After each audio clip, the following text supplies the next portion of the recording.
Alex. Et mes deux invités du jour sont aujourd'hui Didier Sarciat, maire de Saubus, et Yvon Loubel, qui est conseiller responsable à la culture. Rebonjour messieurs, on parle de Saubus. Alors qui m'en parle? Didier, allez-y, en tant que maire, parlez-moi un peu de Saubus. Est-ce que vous pouvez rappeler aux gens où ça se trouve, combien il y a d'habitants, faire une espèce de carte d'identité du village? Ça serait parfait. Ouais. Saubus est un petit village lové dans une courbe de l'Adour, entre Tyros et Dax, à mi-chemin à peu près. C'est un village qui a toute une histoire de patrimoine, puisque c'est un ancien port. Ouais. C'était le premier port des denrées qui partaient sur Bayonne et celles qui rentraient dans l'intérieur des terres. On a bien sûr des portes à flot, on a des barques, on a aussi, c'est un village thermal. Et on a aussi une population très active et qui est très vivante. Une école de 120 élèves, ouais. Donc un village assez jeune, mais également avec des seniors, ouais. Qui sont toute notre mémoire, bien sûr, et qui participent très efficacement à la vie du village également. Ouais, on parle de l'école, vous m'avez dit 120 élèves, c'est sur le premier cycle, donc de la petite section jusqu'en CM2, c'est ça? Tout à fait, oui, les Cigognes. Ok. L'école Les Cigognes. Puisqu'il y a des cigognes qui sont pas très loin. C'est ce que me disait Yvon tout à l'heure en préparant l'émission, il y a une cigogne qui s'est installée à une trentaine de mètres de l'école, c'est ça? Oui, sur un poteau qui a été fabriqué il y a l'an dernier. Ouais. Donc une cigogne qui est en train de nidifier là à la vue et au sus de toute la population et aussi bien sûr des écoliers qui tous les jours vont la voir. Ils doivent être contents les écoliers d'avoir une cigogne à côté d'eux, c'est marrant d'avoir une cigogne. Oui, parce que ce sont eux qui ont trouvé ce nom de l'école des cigognes. D'accord. Ah, en plus c'est eux qui ont trouvé le nom. Oui, puis ils ont également décoré toute leur école à l'effigie de ces cigognes. Alors on voit des petits écoliers qui chevauchent des cigognes.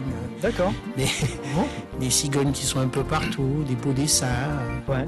Voilà. Il y a combien d'habitants à Saubus On est plus de 1100 maintenant. D'accord. On a dépassé le cap des 1000. Par rapport à l'INSEE et c'est un village qui comporte bien sûr un peu d'agriculture dont les gens qui sont sur Saubus travaillent sur le bassin je dirais d'Aqua et Tirocé. Ouais, on va pas plus sur Bayonne, hein, on non. est plutôt dans ce côté-là. Bayonne ça va jusqu'à Saint-Martin-de-Hens. Ouais, d'accord. Et puis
Le troisième âge également organise un voyage qui va aller rencontrer notre partenaire. Alors un partenaire qui est un peu un partenaire prestigieux à mon sens, c'est Albaola, qui est une association qui est en train de construire un baleinier à Pattaya en Espagne. Et Chabi, son président, a pris donc connaissance de notre récupération d'une gabarre de l'époque, de gabarre de l'Adour qui s'appelle Bayoun, qui avait été construite à Bayonne, qui a été récupérée donc à Guiche par Sobus, qui a été remontée en aval de l'Adour donc jusqu'à Sobus. C'est maintenant son port d'attache. On voudrait la rénover et la remettre sur le fleuve pour le partage de tous. Et Chabi, donc le président de cette association Albaola, à Pattaya, nous propose de la rénover et d'être présent dans 2 ans, 2 ans et demi, à l'inauguration de ce fameux baleinier, le San Juan, à Pattaya. C'est un beau projet et le chantier donc s'installe sur Sobus, sur les quais de Sobus. Okay. Et vous avez surtout un calendrier qui est... alors, est-ce que c'est dû à monsieur le maire ou au conseil municipal en place, ou est-ce que ça a toujours été le cas à Sobus? Mais vous avez énormément d'événements qui se passent à Sobus. Tout à l'heure, on viendra en détail sur tout ce qui se passe, mais moi, quand j'ai reçu l'agenda de votre ville, je me suis dit, waouh, tout ça pour une si petite ville, un si petit village avec uniquement 1 millier d'habitants à peu près, c'est beaucoup. Est-ce que c'est une volonté de votre part, monsieur le maire? Bien sûr, moi j'ai la volonté de faire vivre mon village, mais je pense que c'est un travail de tous. Et là, c'est vraiment, vous voyez, à l'heure actuelle, on est en train de préparer le fameux carnaval. C'est un carnaval centenaire, on va en parler sûrement. Oui, tout à l'heure. Et quand on voit l'énergie des habitants qui y travaillent, de près de 200 personnes qui y travaillent depuis des mois. Il y en a même, on commence déjà à travailler sur le futur. Et je trouve ça exceptionnel. Et puis il n'y a pas que ça, quoi, parce que on a les enfants de l'école qui y participent, on a les enfants qui participent à une cérémonie d'anciens combattants. Enfin, il y a vraiment une synergie, une ambiance. Et nos fêtes sont très conviviales, très familiales. Et c'est, je pense, le travail de tous. La mutualisation de tous, l'entente entre tout le monde. Et c'est vrai, comme tout ça, il faut l'orchestrer, c'est vrai, mais on a vraiment des personnalités et puis des habitants qui jouent vraiment le jeu. C'est ça. Il y a un tissu associatif qui est vraiment extraordinaire sur Sobus. Il y a combien d'associations, d'ailleurs, on n'en a pas parlé en préparant l'émission, vous savez à peu près Je crois que c'est une dizaine, je crois. Oui, sur la tête dans ces eaux-là, on doit être à la 12e, 9, oui. Oui, peut-être 12. Mais c'est des associations, elles ont toutes un réseau page Facebook, elles travaillent au niveau de la communication. Et surtout, ce qui est important, c'est qu'elles se relient entre elles.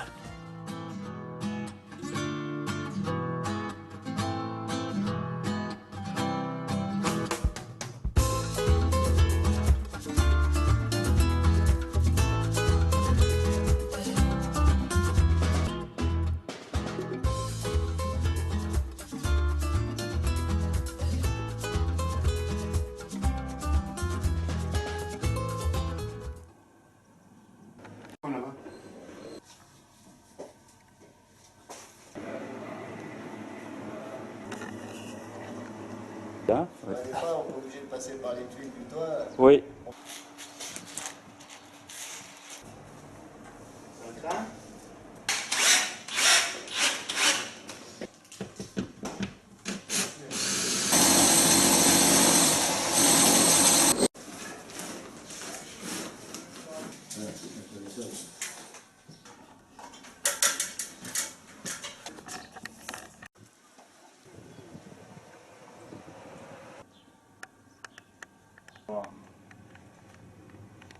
Là, je suis en gros, je suis arrivé au...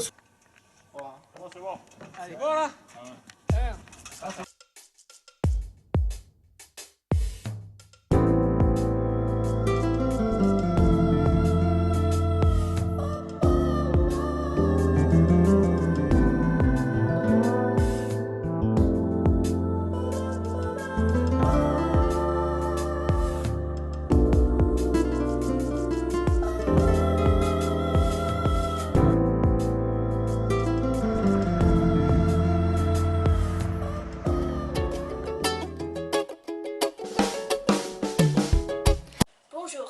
confirmé délégués environnement 2018-2019 de l'école Les Cigognes de Saubus.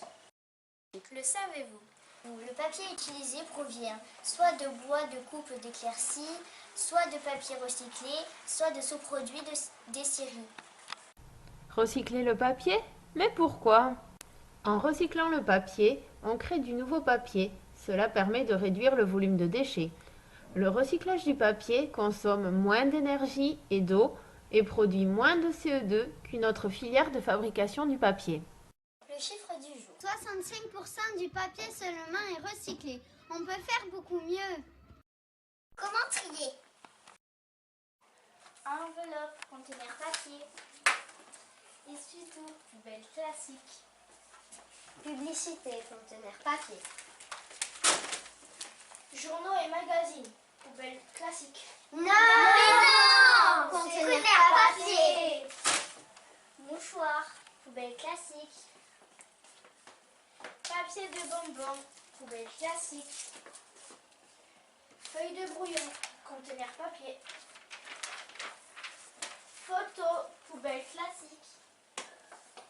Tiens, et si je jetais mon cahier à la poubelle papier? Je sais que maîtresse ne serait pas contente, mais bon.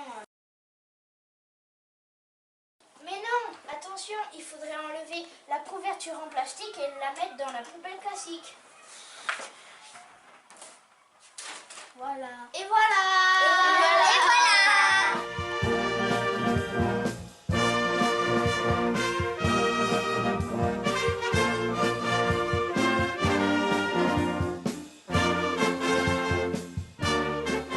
Je dirais que l'armature, c'est à peu près 70 $. Entre 65 et 70. On compte pas, on se met à faire des fleurs et puis Oui. quand on en a marre, on arrête. Donc certainement 1000 heures pour faire un char. Oh, je pense, Oui, oui, approximativement, parce que 1000 heures de travail, parce que temps à 5, et pratiquement tous les jours, vous faites... Oui, à peu près quoi, on fait quoi 6 heures par jour. 6 heures par jour à 3 ou 4. 2 heures, 7 heures, 5 heures, le matin. Oui, oui. À peu près 6 heures par jour. C'est un travail presque à mi-temps. Oui. À part la dernière semaine où là, on est tenu par le temps, donc on y est peut-être un peu plus.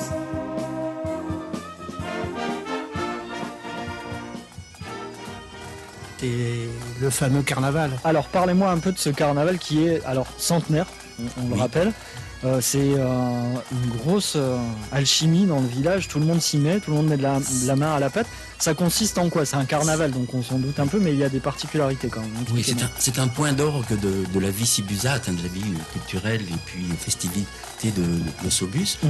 Donc oui, il y a à peu près 200 personnes qui fabriquent les chars, où il y a une dizaine de chars qui vont être exposés, qui vont circuler dans Saubus le 31 mars, dans l'après-midi.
Alexandre Lemaire, je suis architecte du patrimoine au sein de l'agence Aedificio, qui a été fondée par Stéphane Béraud, architecte du patrimoine.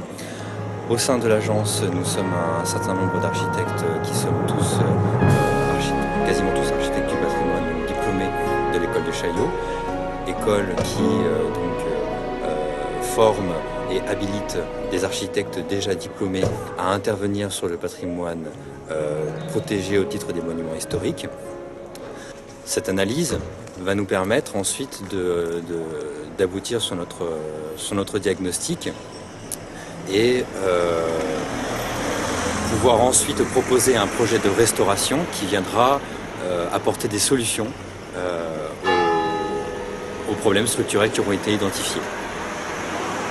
À partir du 19e siècle, on avait des cloches, si j'ai bien compris, qui ont été offertes, étaient montées d'une manière qui n'était pas dans les règles de l'art, à savoir avec une dissociation des structures entre le beffroi, la structure du clocher et donc de l'église ensuite, fait que l'ensemble des vibrations et des chocs portés par les cloches allant à la volée se répercutaient directement en fait dans l'ensemble de la structure de l'église et non pas seulement dans uniquement le beffroi, tel que c'est fait maintenant par l'entreprise Baudet, qui l'a très bien fait, à savoir que un beffroi doit pouvoir bouger sur lui-même sans impacter le reste de l'église. Or, jusque-là, en fait, on avait des poutres qui étaient directement enchâssées dans la structure du clocher, et on peut bien imaginer que les vibrations, en fait, allaient voyager jusqu'à quoi, surtout, une extrémité. Et là, on peut très bien imaginer, en fait, qu'on avait tout un ensemble de vibrations qui, boum, se répercutaient directement dans le cœur. Il y avait environ 7 tonnes de poussée quand les cloches tintaient. Ce qui est loin d'être négligeable en fait, surtout pour en fait des murs qui, si j'ai bien calculé là, font environ entre 70 et 175 cm d'épaisseur, ce qui n'est pas vraiment énorme en fait pour un mur qui doit soutenir des voûtes, une charpente, une couverture et en plus des vibrations venant du clocher. Donc on a comme ça tout un système de structure, et quand on a la lecture de la façon dont l'ensemble des charges traversent une charpente et redescendent sur les murs, on est en capacité d'analyser la manière dont les déformations viennent à se faire sur un édifice. Les coupes qui vont être importantes à générer, comme je vous l'expliquais donc ce matin, ça va être sur l'ensemble des fils structurels. On va en avoir une par exemple sur la colonne qui est là, on va en avoir une sur la colonne qui est ici, puis une sur la colonne là, et enfin une sur la colonne là-bas. On va en avoir 1, 2, 3, 4, voilà, 5 ou 6 coupes différentes qui vont nous permettre de voir les déformations à la fois intérieures et extérieures des parements, et donc là de voir de quelle manière est-ce que la poussée générée par les voûtes impacte les murs les murs gouttereaux, enfin les murs qui sont sur les extérieurs.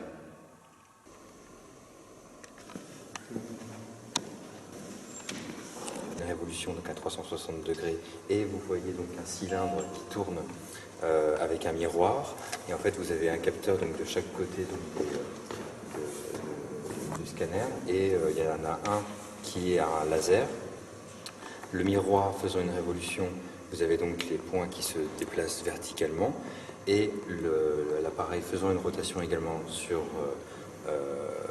l'axe des Z, on a également donc les points qui se déplacent horizontalement. Donc en fait, par les deux rotations, on a une captation de points laser à 360 degrés sphériques.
avec de l'énergie, du bénévolat, parce qu'on a une association Sainte-Thérèse qui s'occupe du patrimoine et qui s'en occupe très bien.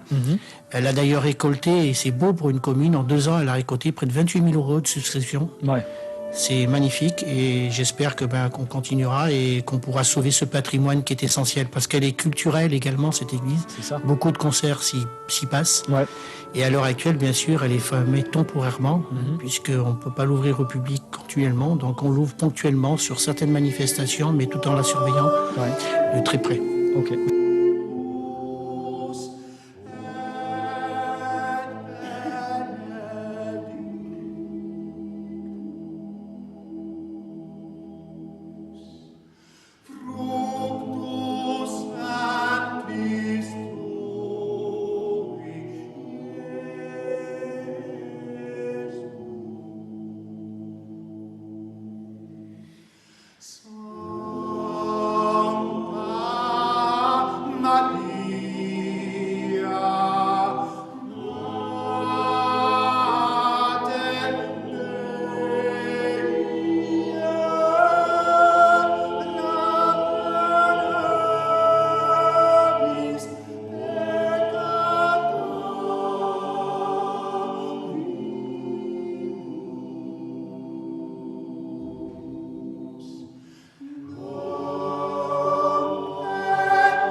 Rendons gloire à Dieu, créateur de toutes choses,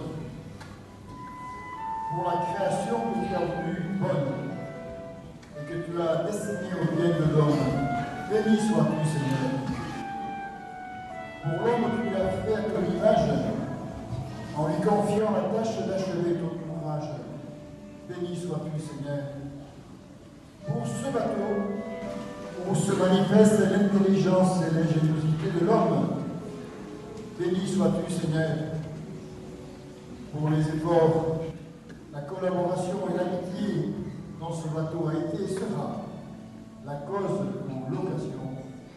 Béni sois-tu, Seigneur, pour que, malgré les tempêtes, l'Église avance avec confiance vers le port du salut éternel.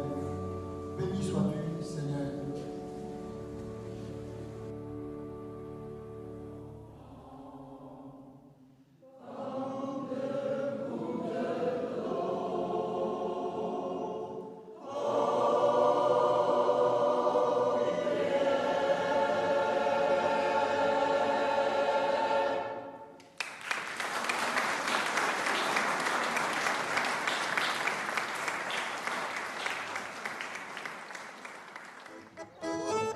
Photo Festivadour, qui entame donc toute une festivité autour de la Dour avec les villages voisins de Saint-Jean-de-Marsac, de Saint-Martin-de-Hinx et de Josse. Et Festivadour, ça s'étend sur jusqu'au mois de juin, hein, c'est ça? C'est ça, c'est de l'art de la rue, de l'art culturel. C'est un festival qui se voudrait être une animation autour de la Dour et autour de ce chemin de halage, autour de sa culture, de son patrimoine, de ses traditions. Ouais. Ce sera la 11e édition cette année, c'est ça? Oui, c'est la 11e édition, puis on espère que d'autres villages de la Dour viendront nous rejoindre.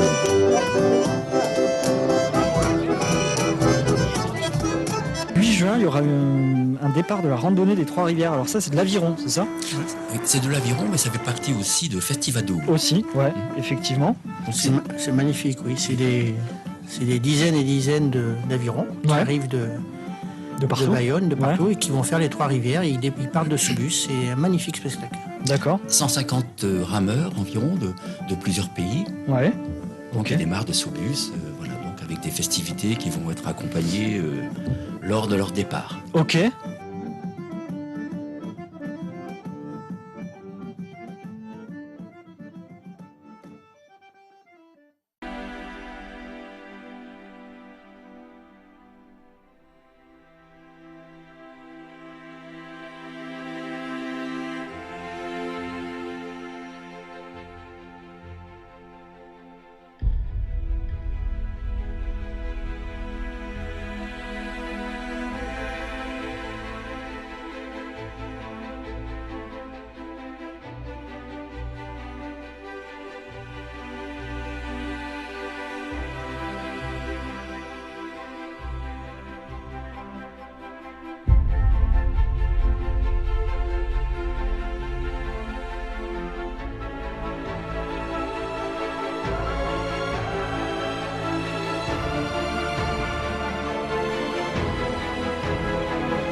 Pourquoi Sobus a été choisi La localisation au bord de la Dour, qui est idyllique et vraiment très joli et très beau. Donc c'est aussi un cadre intéressant pour sensibiliser tous les citoyens que nous sommes à la protection de l'environnement. Voilà, mais c'est merveilleux. Donc on est quelques-uns là à participer, puis on va donc aller le long du chemin du halage. On va s'équiper et puis on va aller se disperser au bord de la Dour, ramasser ce qu'on trouve qui ne devrait pas y être et partager en tout cas un moment convivial et les citoyens qui sont là pour faire une opération dans le cadre du World Cleanup Day, qui est la journée mondiale de la protection de l'environnement, qui a pour but de sensibiliser sur la thématique de la protection de l'environnement, de la nature, la pollution des déchets. Donc c'est une action éco-citoyenne donc à laquelle on participe tous en même temps. Donc la Berry a décidé de se joindre à ce mouvement, sensibiliser ses collaborateurs. Et donc on a la chance aussi d'avoir l'association Adoura, le soutien de la commune de Sobus. La force du collectif est toujours plus intéressante. Il y en a qui parlent de changer le monde et il y en a d'autres qui se retroussent les manches et qui agissent. Donc vous en faites partie aujourd'hui, donc on est très content que vous soyez là.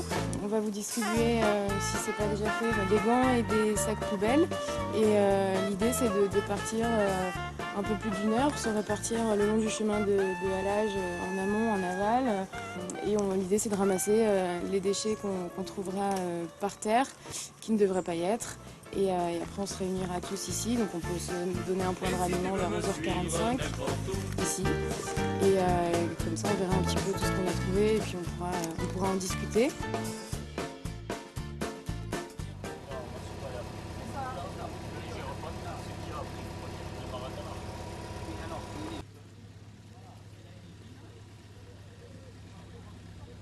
Là, tu as une brosse là, donc la baisser un peu. Là, ici, il y a cette brosse à enlever. Les brosses là-bas.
sûr. Il y a aussi la nouvelle mairie.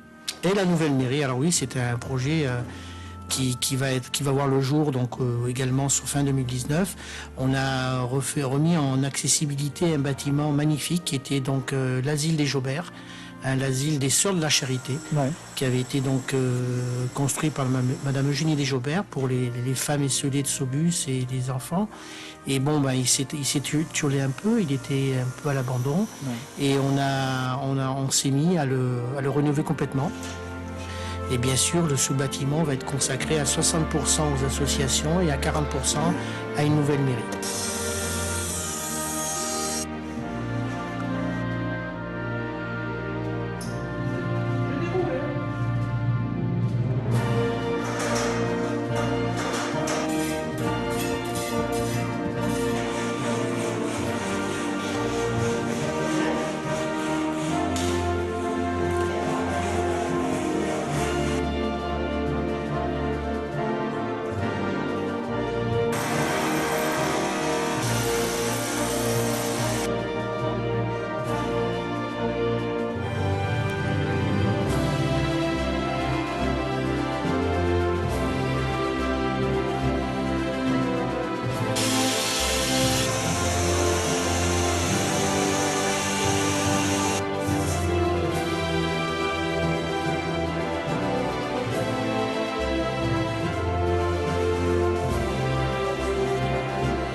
D'accord. Le portail, oui, vous le faites avec d'anciennes pierres, c'est ça, hein? Oui, alors on a pu reconstituer le portail en lui-même parce qu'on a dû le défaire entièrement parce qu'il était de guingois malade, et donc on l'a recellé et reconstruit. Puis on a également fait tout un muret de pierre, de taille, et grâce au terrassement et à cet empierrement d'un magnifique mur qui est en train d'être fait, on a cette accessibilité directe et on l'a mise en valeur du bâtiment. D'accord.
Saubus chercher la femme, c'est Madame Eugénie Desjobert, une dame qui est venue de loin, de Suisse. Elle a suivi son frère qui avait acheté la maison de Belvédère. Et cette dame a malheureusement décédée seule. Ouais. Et elle a donné pratiquement toute sa fortune à Saubus et au territoire, parce que vous voyez, même le Cerce qui est à Cabreton, c'est elle. D'accord. C'était un sanatorium. Et donc, elle est à Saubus très présente par ses dons, et notamment par le pont où elle avait donné 400 000 francs or au conseil départemental général de l'époque. D'accord. Bien vu.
Encore beaucoup de spectacles. Le spectacle continue.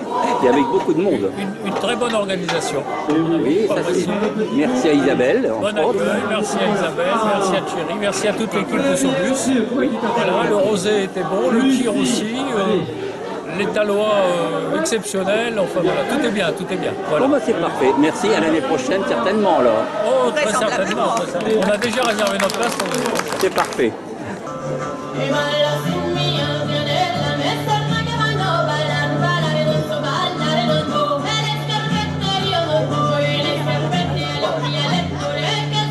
De l'arbre à cannelle de la Lune. Cet arbre donc, poussé sur la Lune depuis un bon million d'années. Et comme personne ne s'en était sérieusement occupé, il était devenu énorme et avait plus d'1 million de branches. Et il faut dire que chaque nouvelle branche de l'arbre à cannelle, cela signifiait sur la Terre toute une nouvelle génération de gens.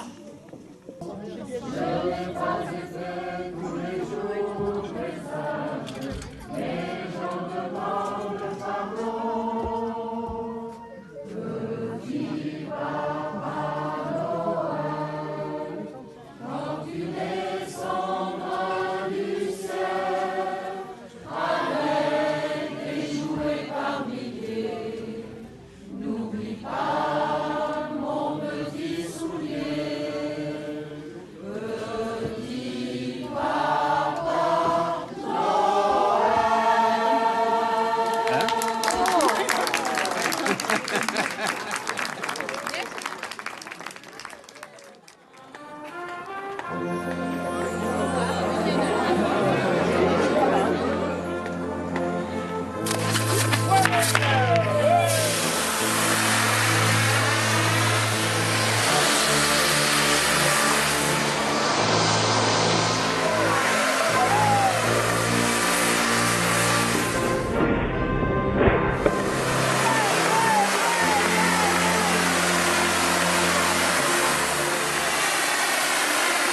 Thank you.